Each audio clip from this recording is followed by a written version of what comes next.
ध्यान की सारी प्रक्रियाएं आपको वर्तमान में लाने के लिए बनी होती हैं। अक्सर लोग ध्यान करने से पहले ये जानना चाहते हैं कि ध्यान करने से उन्हें क्या हासिल होगा, मतलब कि ध्यान का परिणाम क्या होता है। ये गौर करने की बात है कि ये सवाल जो उसके मन में उठ रहा है, ये भविष्य की चिंता का ही रूप है। क्योंकि ध्यान तो अभी करना होता है, लेकिन उसका परिणाम हमेशा भविष्य में मिलता है। और इसी तरह हमारा मन कहीं ना कहीं भविष्य या अतीत की चिंताओं में घिरा रहता है, और ध्यान हमारे मन और मस्तिष्क को भविष्य और अतीत से खींचकर वर्तमान में लेकर आता है।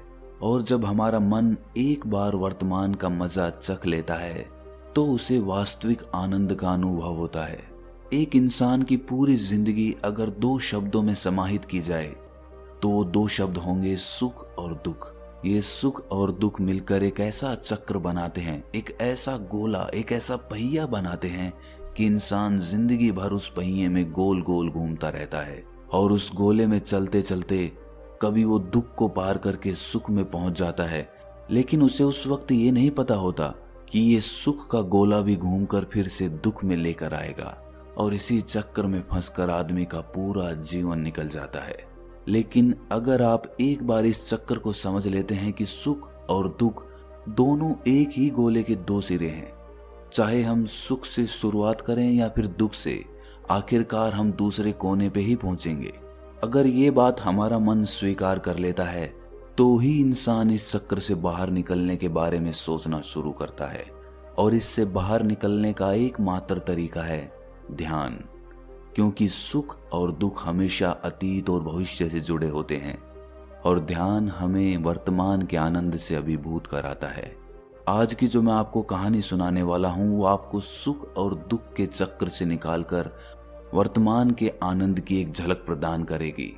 इससे पहले कि आप इस कहानी में खो जाएं, इस चैनल को सब्सक्राइब जरूर कर लें। एक बार की बात है, एक नौजवान युवक बुद्ध के पास आता है और उनसे कहता है कि हे बुद्ध, क्या आप मेरे एक सवाल का जवाब देंगे? बुद्ध ने मुस्कुराते हुए कहा कि पूछो, क्या पूछना है। इसके बाद उस युवक ने कहा कि हे बुद्ध, मेरी उम्र अभी बहुत ज्यादा नहीं है, लेकिन मैं बहुत परेशान रहता हूँ, बहुत दुखी रहता हूँ। मैं आपसे ये जानना चाहता हूँ कि मेरे जीवन में अभी से इतने दुख हैं, तो मेरी जिंदगी तो अभी बहुत बाकी है। क्या मेरे जीवन में दुख बढ़ते ही रहेंगे? क्या इन दुखों से छुटकारा पाने का कोई रास्ता नहीं है? ये सुनकर बुद्ध कहते हैं कि कहाँ है तुम्हारे दुख? मुझे तो दिखाई नहीं दे रहे। ये सुनकर वो युवक कहता है कि हे बुद्ध, दुख तो मेरे अंदर है, मेरे भीतर है, वो आपको कैसे दिखाई देंगे? ये सुनकर बुद्ध उस युवक से पूछते हैं कि क्या तुम्हें अपने दुख दिखाई देते हैं? वो युवक कहता है कि हाँ बुद्ध, मैं अपने दुखों को भली भांति देख पा रहा हूँ। तब बुद्ध ने पूछा कि इन दुखों का मूल क्या है? बुद्ध में और उस युवक में चर्चा चल ही रही होती है कि तभी एक भिक्षु दौड़कर वहां पर आता है। वो भिक्षु तथागत बुद्ध के कान में कुछ कहता है। इसके बाद बुद्ध उस युवक से कहते हैं कि चलो, आज मैं तुम्हें जीवन का सत्य दिखाने के लिए एक जगह पर लेकर चलता हूँ। वहां पे तुम्हें कुछ भी नहीं बोलना है, चुपचाप सारी बातें सुनते रहना है। इसके बाद तुम्हें अपने सारे प्रश्नों के उत्तर खुद ही मिल जाएंगे। ये कहकर वो युवक गौतम बुद्ध के पीछे पीछे चलने लगता है। कुछ दूर चलने के बाद गौतम बुद्ध एक घर में प्रवेश करते हैं। घर में प्रवेश करने के बाद वो युवक और तथागत बुद्ध देखते हैं कि वहां पर बहुत सारे लोग इकट्ठे हो रखे हैं, और बीच में चारपाई पर एक वृद्ध आदमी लेटा हुआ है। बुद्ध को देखते ही सभी लोगों ने उनके लिए राह बनाई, और बुद्ध उस आदमी के पास वहीं उसकी चारपाई पर जाकर बैठ जाते हैं। वो युवक भी पास में ही बैठ जाता है। इसके बाद वो वृद्ध आदमी जो चारपाई पर लेटा हुआ था कहना शुरू करता है कि हे बुद्ध, मैं नहीं जानता कि मेरे जीवन में कितनी सांसें और बची हैं। पता नहीं किस वक्त मुझे भगवान के घर से बुलावा आ जाए। हे बुद्ध, मैं मरने से पहले अपने कुछ सवालों के जवाब आपसे जानना चाहता हूँ। मुझे पता है कि उन सवालों के जवाब आप ही मुझे दे सकते हैं, इसीलिए मैंने आपको यहाँ पर बुलाया है। इसके बाद उस वृद्ध आदमी ने कहना शुरू किया कि हे बुद्ध, अपने आखिरी वक्त में मुझे अपने बचपन के दिन बहुत याद आ रहे हैं।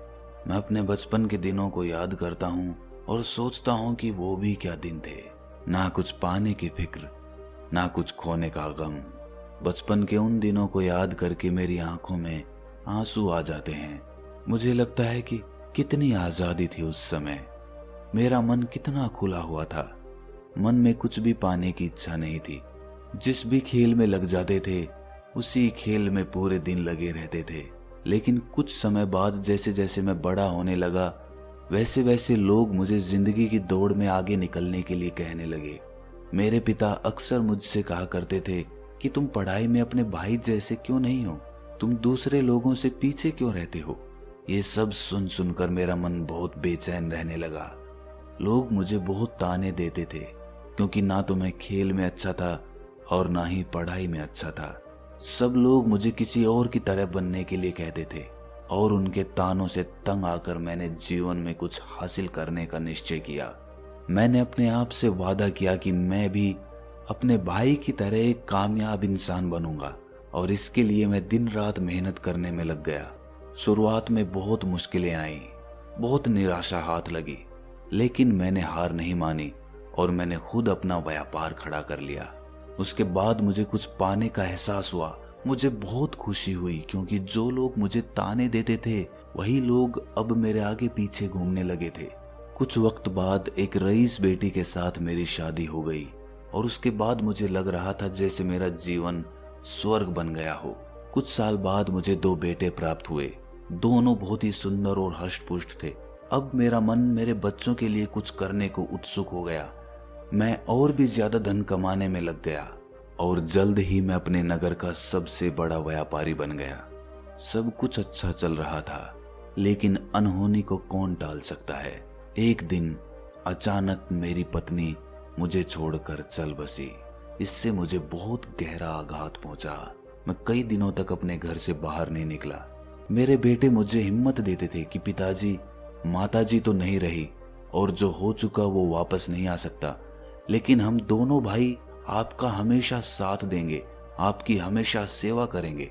आपको किसी बात की कोई चिंता करने की आवश्यकता नहीं है। और धीरे धीरे मैंने भी अपने मन को समझा लिया कि अब तो मुझे अपनी प्रिय पत्नी के बिना ही जीना पड़ेगा। इसीलिए मैंने अपना मन अपने बेटों के साथ जोड़ लिया। उनकी खुशी में ही मुझे खुशी होती थी, उनके दुख में ही मुझे दुख होता था। इसके बाद उस वृद्ध आदमी ने कहा कि हे बुद्ध, इस जीवन चक्र में अक्सर मुझे महसूस होता था कि आखिर जीवन क्या है। जीवन को उसकी गहराइयों में कैसे जाना जाए। ये कैसे जाना जाए कि मैं कौन हूं और मैं इस दुनिया में क्या करने के लिए आया हूं। ऐसे तमाम सवाल मेरे मन में उठते रहते थे। और मुझे आपके बारे में भी पता चला कि बुद्ध ऐसी ध्यान की प्रणालियां बताते हैं जिससे जीवन का मतलब समझा जा सकता है। लेकिन मैं हमेशा सोचता रहता था कि पहले मैं अपने जीवन से दुखों और परेशानियों को दूर कर देता हूं, उसके बाद ध्यान में मैं अपना पूरा मन लगाऊंगा। और यही सोच सोच कर मैं कभी ध्यान नहीं कर पाता था। धीरे धीरे वक्त बीतता रहा और आखिर में उम्र ढलने के बाद मैं बीमार पड़ गया। वैसे मेरे जीवन में कोई कमी नहीं रही। मेरे बेटों ने मेरा अच्छा साथ दिया। मैंने जीवन में बहुत कुछ हासिल भी किया। लेकिन अब मैं अपने जीवन में अगर पीछे मुड़कर देखता हूं तो मुझे एहसास होता है कि मेरे बचपन के दिन ही सबसे प्यारे दिन थे। तब उस वृद्ध आदमी ने बुद्ध से पूछा, मैं चंद घड़ियों का मेहमान बचा हूं, ये मैं जानता हूं, लेकिन क्या आप कुछ ऐसा सूत्र मुझे बता सकते हैं जिससे कि मैं सुकून से मर सकूं, मेरे मन के सारे सवाल जवाब शांत हो जाएं और मैं जीवन का असली मतलब समझकर मर सकूं। ये सुनकर बुद्ध ने कहा कि हर इंसान को बचपन के दिन प्रिय क्यों होते हैं, क्योंकि उस समय उसे कोई भी चिंताएं नहीं रहती। वो आजाद होता है, उसके मन में कोई लालसा नहीं होती। वो जिस काम में भी लग जाता है उसी में मग्न हो जाता है। लेकिन जैसे जैसे इंसान की आयु बढ़ने लगती है वैसे वैसे उसकी इच्छाएं, उसकी कामनाएं दिन ब दिन बढ़ती जाती है। और इसीलिए अक्सर इंसान भविष्य की तैयारियों में लगा रहता है या फिर अतीत के बारे में सोचता रहता है और वो वर्तमान में जीना भूल ही जाता है। और वहीं अगर हम किसी छोटे बच्चे को देखें तो उसके लिए कोई भविष्य या कोई अतीत नहीं होता। उसके लिए बस वर्तमान होता है और इसीलिए वो वर्तमान में पूरा आनंदित होकर रहता है। तुमने अपना पूरा जीवन अपनी कामयाबियों, अपने बेटों, अपनी पत्नी और अपने भविष्य की योजनाओं में ही बिता दिया और तुम हमेशा यही सोचते रहे कि पहले मैं अपने जीवन को व्यवस्थित कर लेता हूँ और उसके बाद सत्य की खोज करूंगा, उसके बाद ध्यान करूंगा। लेकिन हम ये भूल जाते हैं कि कल कभी नहीं आता, भविष्य की योजनाएं कभी पूरी नहीं होती। जब एक योजना पूरी होती है तो हमारा मन दूसरी योजनाएं बना लेता है और इस प्रकार जीवन चक्र चलता रहता है। और अब आखिरी समय में जब मृत्यु तुम्हारी सैया पर लेटी हुई है तो तुम्हें एहसास हो रहा है कि मैंने जीवन में कुछ भी हासिल नहीं किया। अब तुम्हें लग रहा है कि जो भी तुमने किया उसमें से तुम एक सुई भी अपने साथ नहीं ले जा सकते। अगर यही बात तुम उस वक्त समझ लेते, मृत्यु कभी निश्चित होकर नहीं आती, वो तो कभी भी आ सकती है। अगर ये बात उस वक्त तुम्हारा मन समझ लेता तो तुम उसी वक्त ध्यान और सत्य की खोज में लग जाते। तुम कोई ऐसी चीज खोजने की कोशिश करते जो तुम्हारे साथ जा सके, जो तुम्हें परिपूर्णता से मरने का मार्ग दिखा सके। उस वृद्ध आदमी ने हाथ जोड़कर बुद्ध से कहा कि हे बुद्ध, ये तो मैं जानता हूं कि मुझसे गलतियां हुई हैं। मैंने अपने जीवन को सार्थक रूप से जिया ही नहीं और इस बात का मुझे बहुत गहरे में एहसास हो चुका है। लेकिन मैं आपसे फिर से वही सूत्र जानना चाहता हूं कि क्या मैं अभी परिपूर्णता के साथ नहीं मर सकता? क्या मुझे अभी सत्य की कोई झलक नहीं मिल सकती? ये सुनकर बुद्ध ने उस आदमी का हाथ सहलाते हुए कहा कि अब तो एक ही सूत्र समझने लायक रह जाता है और वो सूत्र ये है कि तुमने जीवन में जो कुछ भी पाया या जो कुछ भी खोया वो सब यहीं पर छोड़कर चले जाओ। उसे अपने मन के साथ जोड़कर मत ले जाओ। अपने मन में ये भाव पैदा करो कि तुमने अपने जीवन से बहुत कुछ सीख लिया और वास्तविकता में तुमने अपने जीवन में बहुत प्रगति की है, क्योंकि तुमने ये जान लिया है कि जीवन में कुछ भी सार्थक नहीं है और ये जानना भी बहुत बड़ी उपलब्धि होती है। लोग जीवन भर जीते जीते मर जाते हैं लेकिन उन्हें जीवन की निरर्थकता का कोई पता नहीं चलता। इसीलिए अभी अपने मन से सारे सवाल गिरा दो और ये भाव पैदा करो कि जीवन में जो कुछ जानने जैसा था वो मैंने जान लिया है और अब जीवन में कुछ भी जानने जैसा नहीं बचा है। जब तुम इस भाव, इस बोध से भर जाओगे तो तुम बिल्कुल खाली होकर मृत्यु को प्राप्त हो जाओगे। और वास्तविकता में यही मरने की कला होती है। हमने जीवन में जो कुछ भी पाया, जो कुछ भी खोया, वो इसी दुनिया का था और वो यहीं पर रह जाएगा। हमारे साथ कुछ भी नहीं जाएगा। हम खाली जाएंगे, हम बिल्कुल खाली जाएंगे। और जो लोग अपने मन से बिल्कुल खाली होकर जाते हैं, वास्तव में उनके अंदर ज्ञान का दीप जल जाता है और वो आगे चलकर दूसरे जन्मों में उस निर्वाण की स्थिति को प्राप्त कर सकते हैं। लेकिन उससे पहले तुम्हें इस जीवन की निरर्थकता को समझना होगा। यहाँ पर कुछ भी पाना या कुछ भी खोना कोई मायने नहीं रखता। इसके बाद बहुत देर तक उस वृद्ध आदमी ने कोई सवाल नहीं पूछा और वो मुस्कुराते हुए मृत्यु को प्राप्त हो गया। इसके बाद बुद्ध ने उस नौजवान युवक से पूछा कि क्या तुम्हें अपने सवालों के जवाब मिले, और मिले तो तुम्हें क्या जवाब मिले, सभी को बताओ। उस युवक ने कहा कि हे बुद्ध, मुझे अपने सवालों के जवाब मिल गए हैं। इस वृद्ध आदमी के जीवन चक्र से मैं समझ गया हूं कि जीवन में कुछ भी पाने जैसा नहीं होता। सुख हो या दुख हो, सब कुछ यहीं पीछे रह जाता है और अगर हम इसी चक्र में फंसे रह जाएंगे तो हम सत्य को कभी नहीं जान पाएंगे। इसीलिए जीवन में सुख और दुख तो चलते ही रहेंगे, इसके साथ साथ चलते हुए ही हमें सत्य की खोज करनी पड़ेगी। लेकिन बुद्ध, मेरे मन में अब भी एक सवाल बाकी है जिसका जवाब जानना सबके लिए बहुत ज्यादा जरूरी है। मेरा सवाल है कि मैं ध्यान की यात्रा करने के लिए बहुत प्रेरित हुआ हूं, लेकिन मुझे कोई मार्ग नहीं पता। ध्यान कैसे किया जाता है? कि ध्यान की सभी प्रक्रियाएं तुम्हें होश में लाने के लिए ही बनी है, तुम्हें वर्तमान में लाने के लिए बनी है। अगर तुम किसी भी काम को पूरी उपस्थिति के साथ, पूरे एकाग्र भाव से अपने आप को पूरा इकट्ठा करके कर सकते हो तो तुम ध्यान में ही होते हो। लेकिन हमारा ध्यान इधर उधर भटकता रहता है।